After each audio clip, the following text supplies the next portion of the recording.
di chiudere.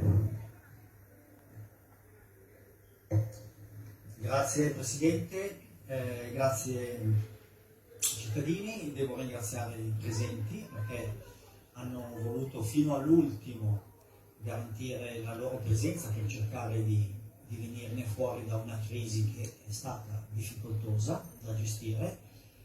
Sono sincero, ho fatto delle proposte.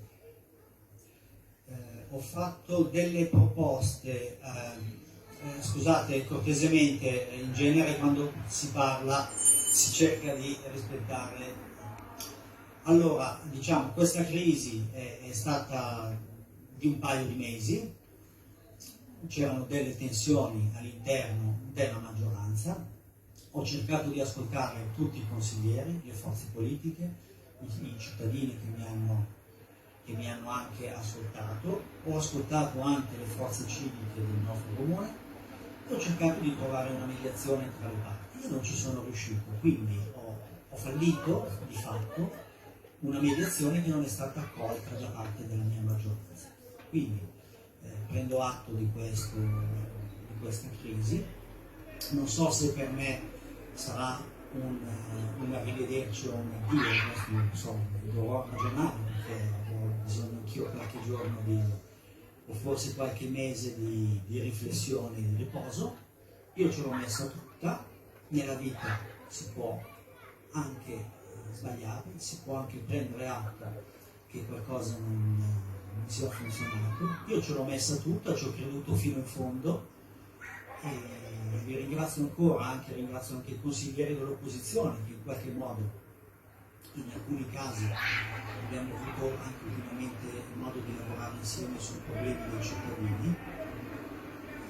Io penso che la mia scelta di non mollare fino all'ultimo è perché sono convinto che il nostro programma è un programma valido, bisognava crederci fino all'ultimo.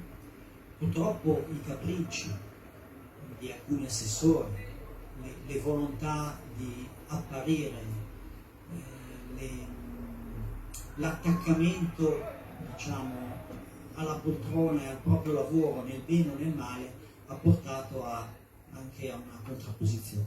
Questa contrapposizione io sono rimasto coinvolto, ho cercato di ascoltare, ho cercato di mediare, non ci sono riuscito. Ho fatto una proposta di giunta che è pubblicata e ho fatto un'altra proposta di mediazione venendo incontro alle parti che non si ritenevano soddisfatte di questa mia mediazione. Non è stata accolta e di conseguenza sarà compito del commissario prefettizio gestire una fase di transizione.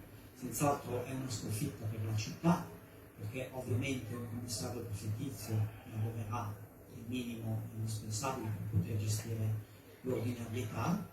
Tanti progetti che avevamo in mente saranno automaticamente rallentati o saranno rivisitati da un'altra amministrazione.